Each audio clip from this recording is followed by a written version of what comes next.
होती है, उसकी शादी हो जाती है, वो अपने ससुराल कुछ दिन रहती है। ससुराल रहने के बाद में वो अपने मायके आती है, खूब अच्छे से रहती है अपने ससुराल में। लेकिन जब वो अपने मायके आती है, अपने पति से कहती है कि बहुत दिन हो गए मैं मायके नहीं गई हूँ और मैं मायके जाना चाहती हूँ। जब वो मायके आती है, अपने मायके में कुछ दिन रहती है, लेकिन जब उसका पति उसे लेने नहीं आता तो वो अपने पति को फ़ोन करती है कि अब मुझे वापस अपने घर आना है और आप मुझे लेने कब आ रहे हैं। तो उसका पति जवाब देता है उसे कि अब तुम्हें वापस नहीं आना, तुम्हें हमेशा के लिए अपने मायके में ही रहना है। वो कहती है कि आप ऐसे क्यों कह रहे हैं? तो वो कहता है कि अब तुम्हें वहीं रहना है और मैं तुम्हें लेने कभी भी नहीं आऊँगा। जब वो ऐसा कह के फ़ोन रख देता है तो वो अपनी माँ को और अपने पिता को सारी बात बताती है और कहती है कि ऐसे-ऐसे उन्होंने मुझे लेने से मना किया है। तो वो अपने दामाद को फ़ोन करते हैं और कहते हैं कि ऐसी क्या बात हो गई, राज़ी खुशी से बेटी घर पर आई थी, तो ऐसा क्या हो गया जो उसे लेकर नहीं जा रहे आप और कह रहे हैं कि हमेशा के लिए मायके में ही रहो। तो वो कहते हैं कि तुम्हारी बेटी प्रेग्नेंट है और जो बच्चा उसके पेट में है वो मेरा नहीं है, किसी और का है। जब वो ऐसे कहता है तो वो चौंक जाते हैं और ये कहकर वो फ़ोन रख देता है।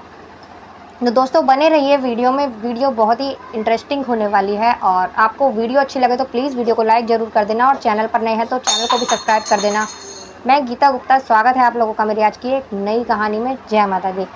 दरअसल एक लड़की होती है सीमा नाम की और वो अपने माता पिता के साथ, गरीब घर की होती है, वो अपने माता पिता के साथ रहती है। रहने के बाद जो भी वहाँ का एक दबंग, कहते हैं ना कोई भी गांव में एक ऐसा गुंडे टाइप के इंसान होते हैं, दबंग टाइप के, वो वही ऐसा इंसान था। उसका नाम सूरज था।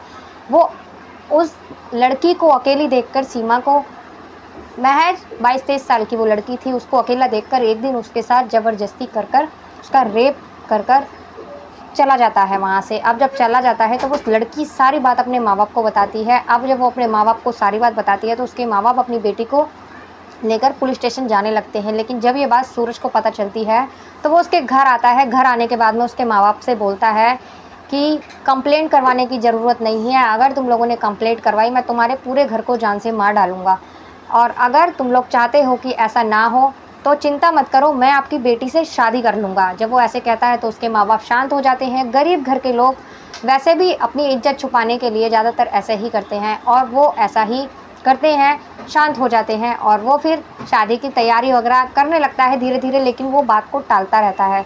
जब ऐसे ही टालता रहता है तो पता लगता है सीमा के माँ बाप को कि उनकी बेटी प्रेग्नेंट है।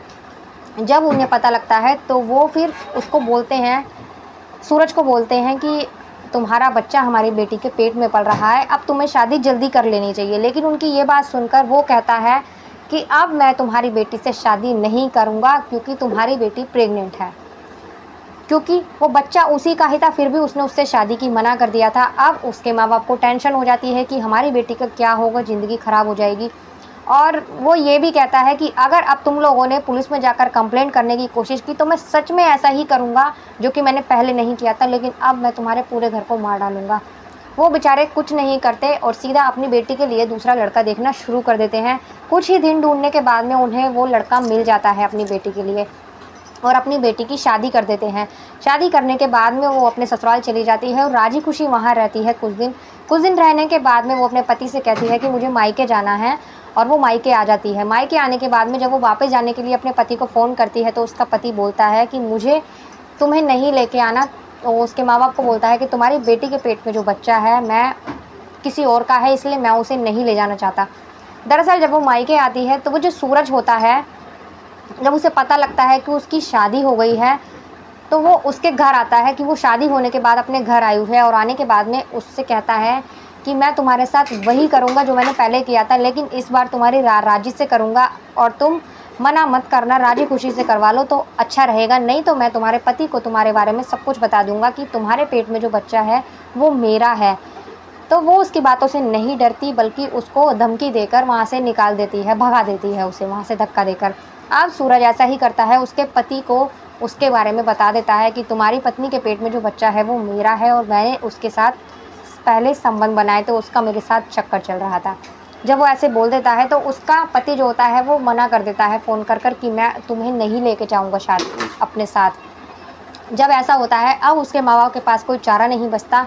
वो अपनी बेटी को लेकर उसकी कंप्लेंट करने के लिए जाते हैं कि ऐसी ऐसी बात है, लेकिन वो बेचारे चक्कर लगाते रहते हैं। वो वहाँ का दबंग इंसान था, इसीलिए पुलिस वाले जब नाम सुनते हैं कि सूरज सिंह की ये लोग कंप्लेंट कराने आए हैं तो उनको टालते रहते हैं पुलिस वाले और उनकी कंप्लेंट नहीं लिखते।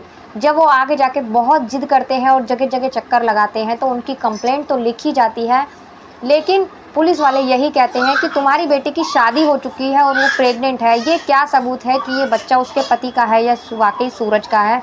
जब तक हम लोग डीएनए टेस्ट नहीं करवा लेते, जब तक कुछ साबित नहीं होगा। वो लोग ऐसे कहकर उन्हें वापस भेजते रहते हैं और डीएनए टेस्ट भी नहीं करवाते, टालते रहते हैं। एक दिन वो खुद ही डीएनए टेस्ट की रिपोर्ट जब अदालत में जाती है, अदालत में वो साबित करती है कि ये बच्चा सूरज सिंह का ही है और उसको न्याय मिलता है, सूरज सिंह को गिरफ्तार किया जाता है, क्योंकि वो आगे जाकर कंप्लेंट करती है, तब जाकर उसको इंसाफ मिलता है और साथ ही सूरज को गिरफ्तार किया जाता है। गिरफ्तार करने के बाद में उसे उस बात की सज़ा मिलती है जो उसने उसके संग रेप किया था। साथ ही फिर लेकिन वो उसका पति उसे फिर भी लेके नहीं जाता, लेकिन उस बेटी को इंसाफ मिल चुका था। सीमा को इंसाफ मिलता है और वो अपने बेटे को, उसके बेटा होता है, जन्म देती है अपने बेटे को और फिर एक छोटी मोटी नौकरी कर कर अपने बच्चे की परवरिश करती है। दोस्तों, कहानी सुनाने का उद्देश्य किसी को परेशान करना, दुखी करना नहीं है, आप लोगों को जागरूक करना है। आप लोग कमेंट कर ज़रूर बताना कि आपको वीडियो कैसी लगी और आप लोग को कोई भी क्वेश्चन हो तो आप लोग कमेंट में बता सकते हैं। अगली वीडियो में मैं उसका जवाब दूंगी। मिलते हैं अगली किसी वीडियो में एक नई कहानी के साथ। तब तक के लिए नमस्कार।